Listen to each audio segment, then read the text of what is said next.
And good morning and welcome to Political No Brainer, the podcast where we move past winner takes all politics and into real conversation. And I am here with Logan, who pioneered the compact surveillance radar and has been at the forefront of solving emerging threats. He is the CEO of Spotter Global, and he just showed me this incredible piece of equipment that the military is now using, and he was just telling me the story of how he got involved in that. It's really an incredible story, and I just want him to really be the bulk of his show, not necessarily me. I mean, I always jump in and I always have questions and sometimes even opinions. I don't know how because I've never done radar in my life, but somehow I'll share an opinion or two. But Logan, jump right in and tell us about your company. Tell us just what you just told me because that was really incredible. Yeah, sure. Kind of And a good background morning and story. welcome to Political No Brainer, the podcast where we after move past September winner 11th. takes all politics and That's into where real we really conversation. started. And I am here in, with in that time period, Logan, I was doing small who pioneered radars the for compact monitoring surveillance traffic flow radar on and freeways has and been at the highways. forefront of I solving was emerging chief threats. technology officer He is for the this other CEO company of that did Spotter that. Global, And at the time, and he after just showed me 9/11, this incredible there was a piece whole of bunch of equipment that the interest military on is saying, now well, what can using, we and he was do just telling me the for story of how he got defense involved in that. applications? It's How really an can we incredible prevent story, these but type I of just things want from him to happening really be again? And that got the myself and bulk this of other his RF show, not engineer necessarily me. I mean, I thinking always about jump in and I different always ways have to do questions things. and And sometimes even from that, opinions. we I don't know how developed because and I've I never started done another radar in my company life, but that somehow was I'll share an doing opinion or two. imaging radar. But That Logan, jump right in and basically tell us a about your radar company. that Tell you us use just to what you create just told me pictures. because that was really You incredible. put it on a plane Yeah, or a sure. drone, Kind of a background and story. Shoots out the side of the plane. So it started off and scans really, the ground, and from that it creates an after image September 11th. using radar. So that's really where it cool really because started. you can see through It's some camouflage. You can know, see through the rain and in the that fog, time period, I was dust, doing and that type of thing. small so radars obviously for military, monitoring lots of traffic military flow, applications freeways for that. and highways. While we were doing that, I I was was chief technology officer for this other company, which was for, really lightweight in comparison. that did to that. And at the time after 9/11, there was a whole bunch of interest flows on on saying, well, big what drones, can we do, big airplanes, and for we built one that defense could flow on the applications, Boeings. How can Scan we, Eagle, prevent small these type of lightweight things from type happening? drone. But Back again, this was back in like like 2000, and that got myself and 2005. this other RF And engineer. then after that, thinking we about were doing doing that that to to do things. guy in And DARPA from that, saw we developed what what we were doing. started And he another was in charge of company a program that was to provide some imaging sort of radar, situational awareness. Basically a technology to these special forces that were doing these village put it on a plane operations. or on a drone. And this is in Afghanistan. Shoots Iraq, out the side of the Navy plane, SEALs and Army Rangers and scans the these ground villages from to that stabilize creates an an image Taliban using radar. So that's really and cool. they needed because something you to can see protect through, themselves. some There's camouflage, safe house, a small group. and the fog. They couldn't and take the dust in and that a type huge of amount of equipment So or lots of obviously trained military, operators, lots of military simple applications. for So that. they saw what we were doing. They came to us while we and were said, doing well, that, can you do this. And I said, yeah, we we developed can. the So first, they, like 2 pound got us a little SAR. bit of money. We built a which was prototype, really lightweight in comparison. Really well. The next SAR that was Then like we got an 150 investment pounds. from So you can this sell other some company big, called Intel. big drones, And big that kicked airplanes, us and we off built where one that could flow we on developed scan radar. I don't know if really do small audio lightweight, only, but it's No, we're video. I see the unit. oh, so you do video Yeah, as well. absolutely. So- Yes, sir. Absolutely. Okay, so this unit I'm holding, it is 3.5 pounds, and it consumes 14 watts of power. So to put that in perspective, your laptop consumes like 65 watts. So this is like 25% of the power consumption of your laptop, or less than a light bulb. And with this, we can track people coming in with a 90-degree field of view over 3,000 feet away, and give them a heads up alert. It's like sticking a GPS locator on the person that they have no idea that they're being tracked. And we can do that through all kinds of weather, Q cameras, alert people what's going on.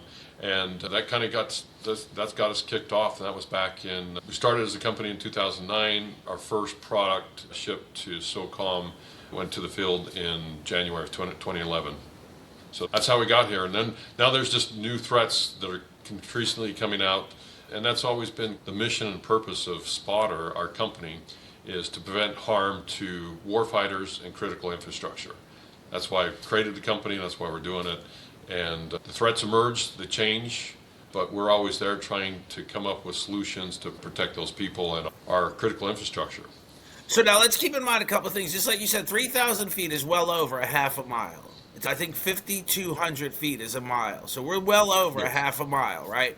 Then you got the other thing, in fact, which is 3 pounds. One thing that always interested me is that it was developed for civilian use, and then it became a very intricate part of military use, and it will become even more and more You can go down from 3 pounds to even less in time to the size of a GoPro camera. You can literally put that on a drone and create all sorts of surveillance. And this could really save lives, simply put, because the threat incoming can be spotted from that camera, from that unit you just showed me, a half a mile out, and that drone can go anywhere it wants when we get to that point where it's so small, it could be, and that could happen, right, Logan? It could be. Yeah, I mean, the technology right now is developing so fast. Like, I've got another radar behind me, the tan box. It's specifically meant to track drones in 3 dimensions. It's a what we call a compact holographic 3D radar technology, where it looks both up in the air as in the ground, and it can track. We just went through an exercise where we were able to demonstrate tracking a DJI Mavic 3, which is like a 2-pound drone, tracking it out at 500 meters away. So that's like 1,500 feet away. So something that small, 1,500 feet away, 90 degrees in the vertical field of view and 90 in horizontal field of view, and then be able to cue cameras or jammers on that target. So that's an example of just how fast the technology is evolving. And yes, you can also put radar on drones, depending on the usage scenario, either like I was saying, scanning, looking across an area, or kind of hovering stationary, providing kind of like situational awareness of what's coming at you. And I'm always trying to convey the message to people about the sense of efficiency in government. We've got billion-dollar satellites in the sky that have to be brought up by a spaceship, by a spacecraft. And that could all be, this whole cost factor can be minimized by thousands of times when we start talking about stuff like you're creating. So your company has this enormous potential to be as big a startup as Amazon. And not to say that, like you said, you're not looking at this from a wealth point of view. You're looking at this from a point of view of saving our soldiers and saving innocent lives. But this is something really incredible that you and your partners have come up with. And it's just really beginning. I mean, yes. I mean, we've been in business since 2009, but in a way, yes, it is really beginning. What is happening now is what we're seeing in Ukraine, in Russia, and we're starting to see across the world, is that things are going, the future of warfare is going unmanned in all aspects. I mean, both ground, on the water, in the air, and it's changing the whole kind of economical advantage. In the past, you think about it, with the U.S. had large budgets and very sophisticated type weapon systems, and that gave the U.S. an advantage. Now, Ukraine is showing how, instead of having very large systems that are very expensive, but you have lots of very small, lightweight, low-cost, high-volume weapon systems, it's completely changed the dynamic of warfare. And all of a sudden, it's not like what has happened, and we're seeing this happening elsewhere in the world, but now there's an asymmetry of economics that's flipped things to the small and very portable weapon systems. In fact, the main battle weapon in Ukraine is not a tank, it's not the aircraft, it's not a jet fighter, it's these small FPV drones. That's the main battle weapon. On the Russian side, it's the Shahed Delta Wing style drones that they send in mass so many times, and they're countering that with these drone interceptor drones that are small, lightweight, and only cost a couple $1,000s versus a $4 million Patriot missile. So things are changing. Changing rapidly. And actually, when you say Shahed missiles, those, I believe, actually it sort of came from Iran to Russia. I don't think Russia actually developed them. And that's not, Correct. That's here nor there at this point. But what is happening is the world is recognized, and it is Ukraine at the helm of it. But the fact of the matter is, the United States is the key for technology, and the reason being is because of entrepreneurs. We encourage it, and we are the greatest creators on earth because of that free spirit, that free enterprise. And that's just you guys. That is you guys. That is the core of what you guys do. And like, we can literally turn the tables from billions and billions of dollars. The Bradley tanks were something we sent right over to Ukraine after the initial invasion. And we come to realize they're lummoxing, they're giant, they're easy targets, they're low-hanging fruit. And now, like you said, Ukraine has even shown where they can use submarine drones. They've used them and taken out most of Russia's Navy with stuff like that. Naval drones, taking out most of Russia's Navy, which was initially presented as invincible and the biggest block of their success story, of Ukraine's ultimate success, and it really was. So this is just, so then comes the logic of, if we switch to this lower budget stuff, and I'm not saying that in a way, I'm just using that term. No, that's correct. I mean, it is using lower budget stuff. I mean, it is. That's better. Yeah. Well, in the sense of the capabilities, because you think about that, the Abrams or the Bradley tank, those can be taken out by one of these drones that costs $2,000. So you got a $10-20 million tank that's getting taken out by a $2,000 drone. That flips everything. So now we've got to develop defensive capabilities that can flip it back to the defensive side, the advantage back to the defensive side, to defend, whether it's a tank or a small group of people who can defend themselves effectively and cost effectively against these type of weapon systems. That's really what's at the key of the forefront of development right now. It's flipped to the offensive, and now we got to flip it back to the defensive with new technologies that to counteract these. And that's just incredible what you're doing. And what Sparta Global is doing is at the core of what the world is turning to. Hopefully, ultimately, it takes out the whole idea of war, because as things just keep getting significantly better, and this is great, as things just keep getting significantly better, the idea of war may go away. The idea of just, we always have the impression as the United States we can just decimate anything, and we pretty much can. But if we get even better at it at a lower cost, because that's been America's history. Why are we so far in debt and China's so far ahead of us financially? Because we've been a country at war for the last 50 years, and China's been a country at peace for the last 50 years. So they don't have that burden of the cost of war. But when you take away that burden of the cost of war by going to a more efficient approach, you've really, again, turned the tables in another significant way.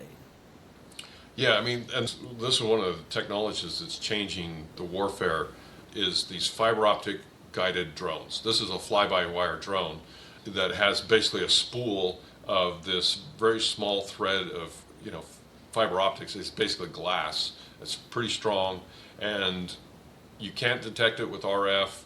They have ranges up to 60 kilometers with this. So you think about it, is you've got a precision guided munition that can fly below the tree line, through anything, feet above the ground, and it can't be jammed, and it can deliver this payload, a deadly payload, anywhere in it with a 60-kilometer range. That's the technology right now, and so there's got to be means to detect it and take these down effectively in order for people who are in these battle zones to be able to survive. I mean, and this technology went from first available, Russia started using it back in December of 2024, and now you can, let's see if I can share this with you, and now you can buy these fiber optic kits on Alibaba for $300. And fiber optic actually turned the tables too, because I remember they were saying that a lot of the drones were having trouble in fog and in inclement weather, and fiber optic doesn't have those challenges. Is that correct? Well, I mean, you still have the visual aspect of it. It's FPV. There's somebody driving it, in essence, telling it where to go. But it doesn't, like, for instance, it's not a wireless signal. So, if moisture in the air, that doesn't interfere with the signal. Of course, they still have to use, like, a video camera to direct it. And that's just, like you said, now you can look at this right here. They can get a whole fiber optic operation on Alibaba for $300 or $400 to $500, which is, again, just gets me back. You can just order it, and so this technology is not just available to Ukrainians and Russians. It's available to anybody who's got $300 and get it on Alibaba and order it. And that's where we get into the threat of rogue drones, and that's something else you've addressed.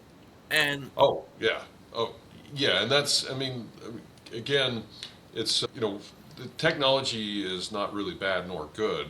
It's how people use it. But now this type of technology, FPV, first person view, manually controlled drones, fiber optic guided drones. Now this is available to anybody now. And so, so what are you going to do about it when it's flying either in a war zone or at critical infrastructure? Everybody knows now that critical infrastructure is a weak point.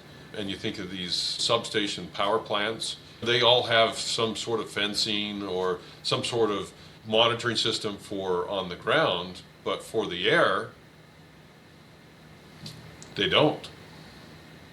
And I remember after 9/11, there was an enormous increase in no-fly zones. Every military base, every nuclear plant. But like you said, when you're coming down to this type of technology, those no-fly zones don't apply anymore. This is a rogue operation. This is a lunatic with something very simple to put together at his hands. And we need to be able to protect ourselves from that next.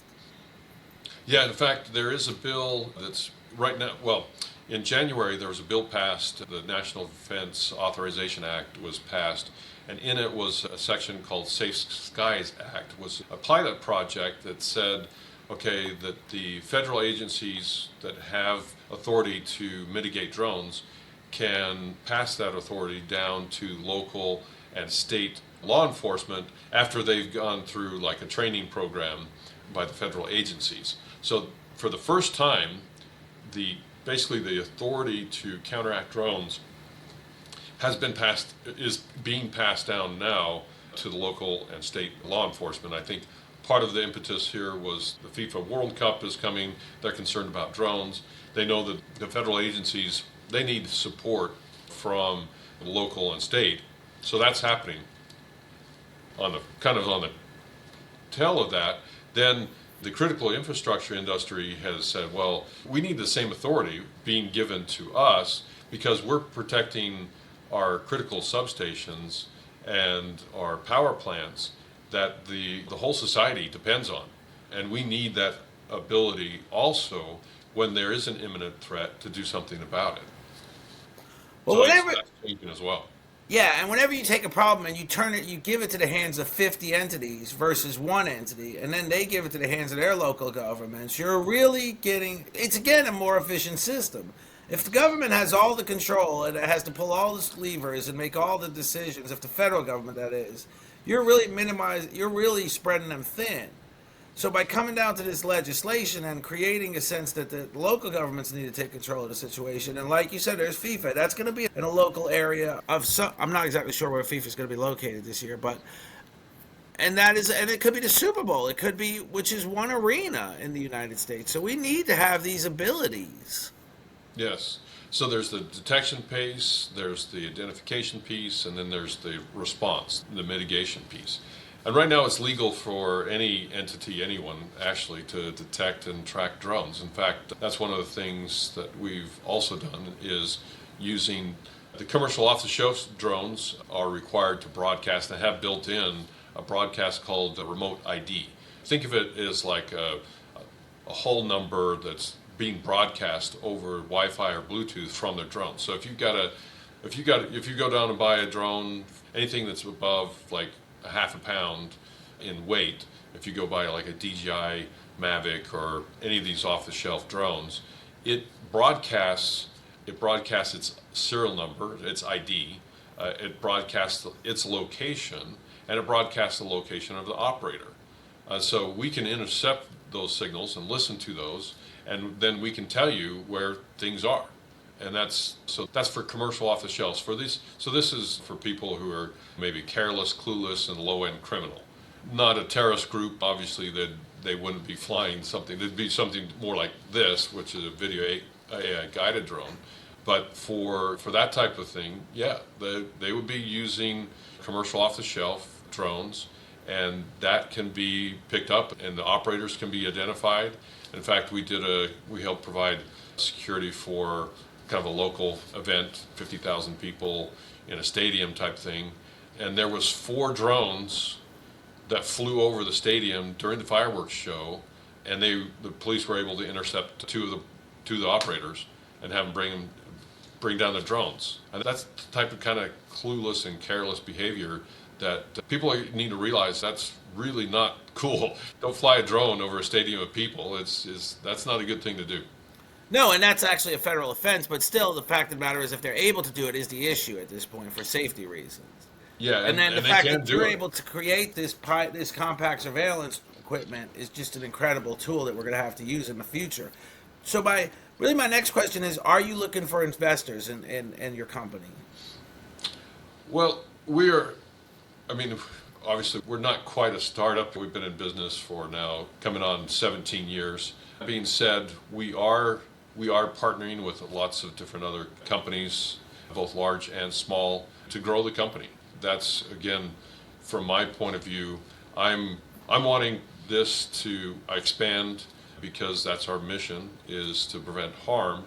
And so we see that there's lots of opportunities to join with other like-minded entities, companies, so that we can really provide kind of more of a wide-scale protection across this critical infrastructure.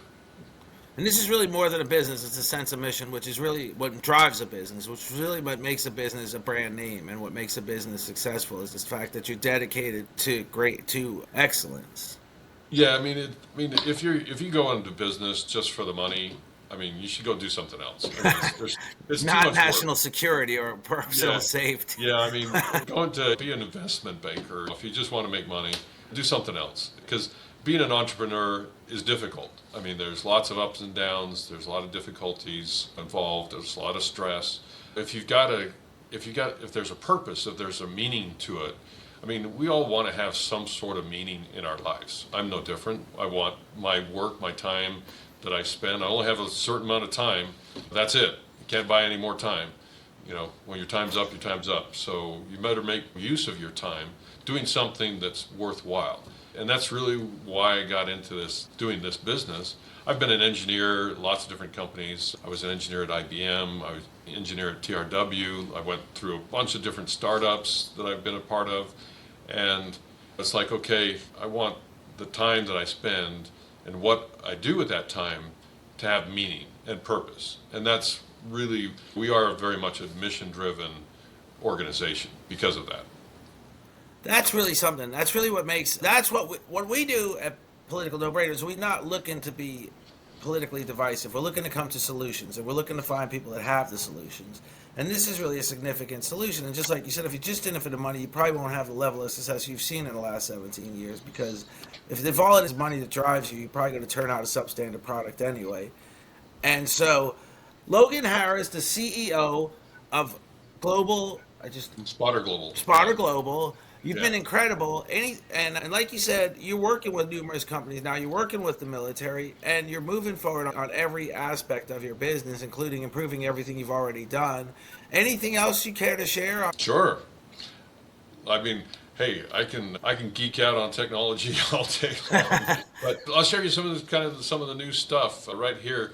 This is a live operating system of ours that we're tracking aircraft. What you see here is the top-down view of a map with these icon and trails, or tracks as we call them, that's showing where all of the air traffic is. So what we do, because we do more than just radar for drones, we also look for ground threats, both over water, on the ground. You can see here we've got a combination. We've got our office right over here in this area.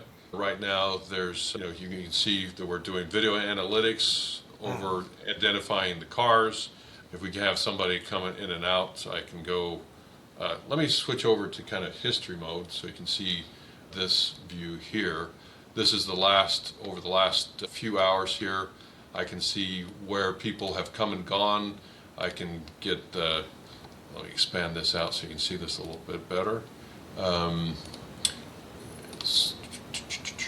Save that out. Okay. And you can see here, now I can see who came in and out of the office. I can see where they went. It's really about giving a situational awareness for all potential threats into a single pane of glass, where you've got this situational awareness of where your threats are, where they're coming from, and here's there. So I can see, okay, yeah, we got the UPS guy came in today, and I can go in. Then I can pull in and drill into some of more of the different pictures associated with that.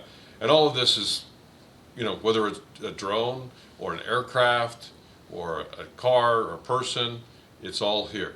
So you can see everything that's going on. And not only, first of all, you got the preventive aspect, but God forbid somebody slips past a goalie, and I'm just saying, God forbid. Then you've got the actionable intelligence to come down to the bottom of what just happened and who did it, also. Yeah, and I mean, if you think about it, if you're a military installation, you don't want to know about an event after the fact, and that's usually what video alone is used for, is for forensics. Something happened, then you go back and find the video and see who did it. Well, if you're looking about if you're it's critical infrastructure or in a war zone, if you're after the fact, somebody's already been harmed. Some damage has already occurred, so you want to see far beyond it, and that's where the radar comes in, where we can see far beyond just the fence line. Because with the radar, like I said, 3,000 feet, we've got another one it's a mile range, our C-1200, so we can see, about twice as far as the other ones. We have small ones like this one right here that's just around like an office building. So think of it as if you're trying to protect a substation or your own office building for that matter. If you've got critical site and you're dealing with some sort of theft or sabotage or vandalism, this is a technology now it's available on a commercial basis. It's exciting for us to be able to now kind of give this capability that in the past was really only available to military. Now we're doing it for data centers, parking lots, airports, different sites. Obviously, this one's a little bit too expensive for like residential, but for kind of commercial security, it's very doable.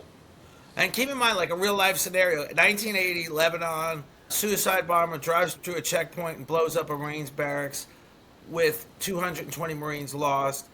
Ronald Reagan made the decision to use Marines because, generally speaking, you don't need the congressional authority to deploy Marines. That's considered the president's own private army. Now every military can have this sort of level of protection at their fingertips at a low cost. Every branch of the military can have this level of protection at a low cost, and that can change a lot of things in a significant Yeah, way.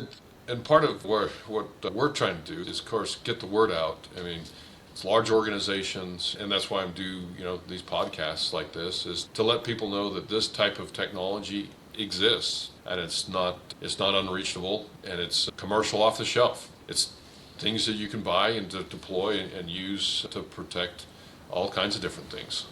Sort of in a DIY, do it yourself way, but not really. We really need you still out there. Yeah, it still needs some of us to help with There's us. no replacing the specialists. Yeah, It's like saying you can do your own brain surgery. You just can't. yeah. There's still some technology that you got to do to integration and things like that. But it's not like the big systems where we have huge multi-million-dollar type costs. So bring it down to a different scale.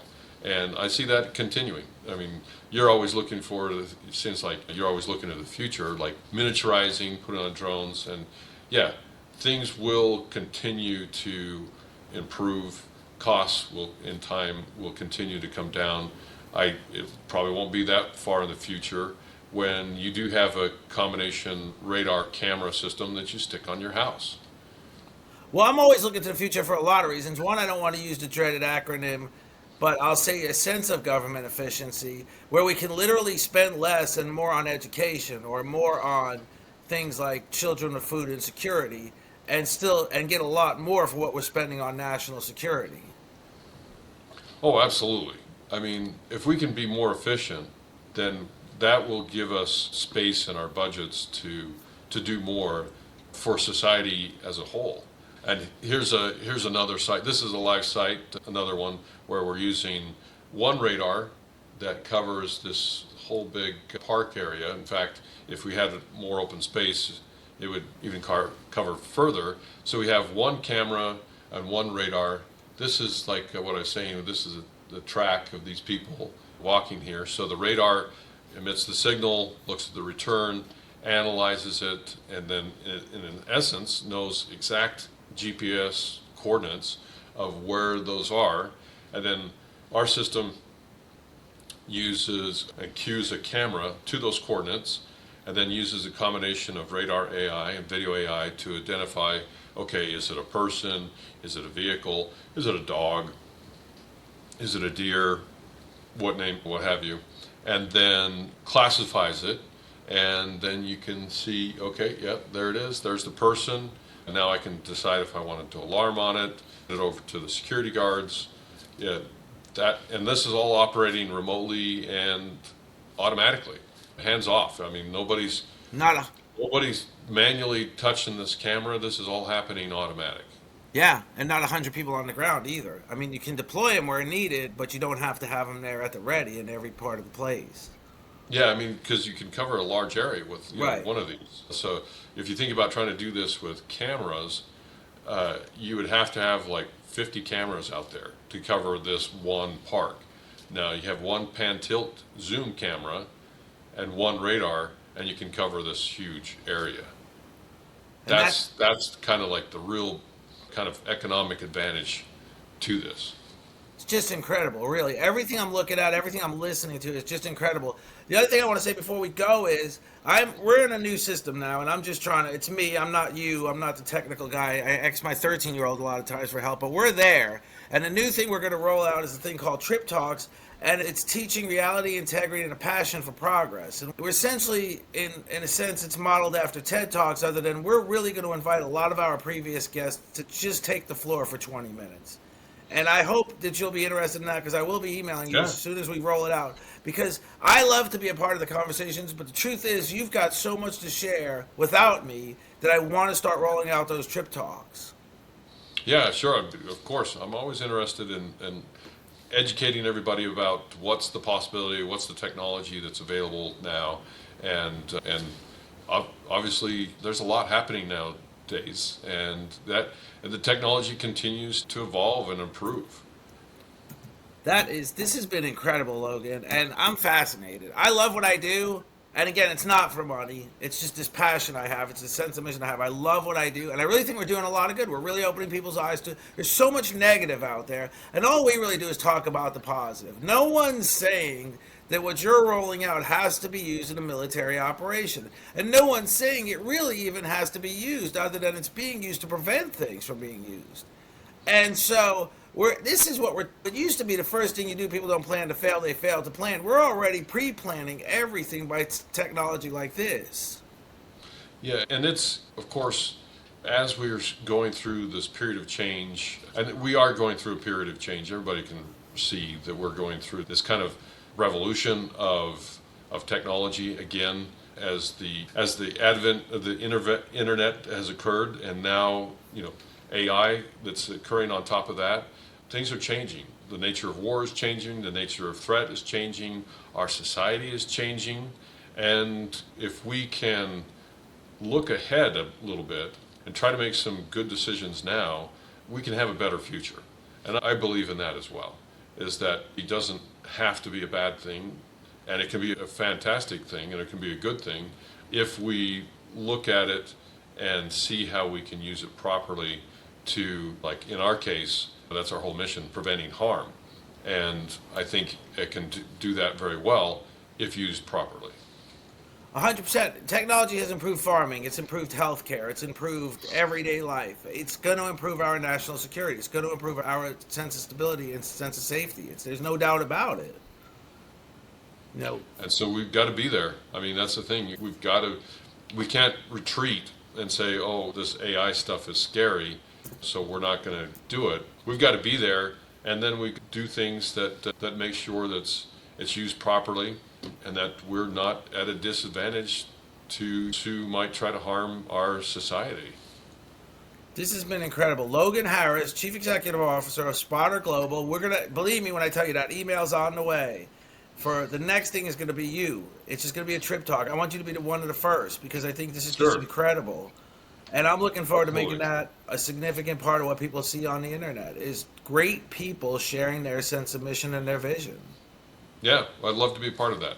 I'm excited that you said yes, because we've been rolling. It's been in my mind for the longest time, and I just said, let's get this organized first, and we're really there. So I just got to get used to this new system, which I absolutely love, but we did have our glitches. Yeah. Like any new technology, it takes a little bit getting used to it. Well, I'm a little slower than if my 13-year-old was here. We'd have had no hitch whatsoever. But he's actually in school right now. Hey, they live it and breathe it, right? So I was literally screaming his name, and I realized I must be losing my mind because I know I brought him to school this morning, and I haven't picked him up yet. So, well, thank you Well, so much, Logan. It's been a pleasure. Logan Harris, Chief yeah, Executive Officer of Spotter Global, and I'm excited to have you back. Thank you, sir. yeah. Thanks for having me. It's my pleasure. Thank you for being so generous with your time. I'll talk to you soon.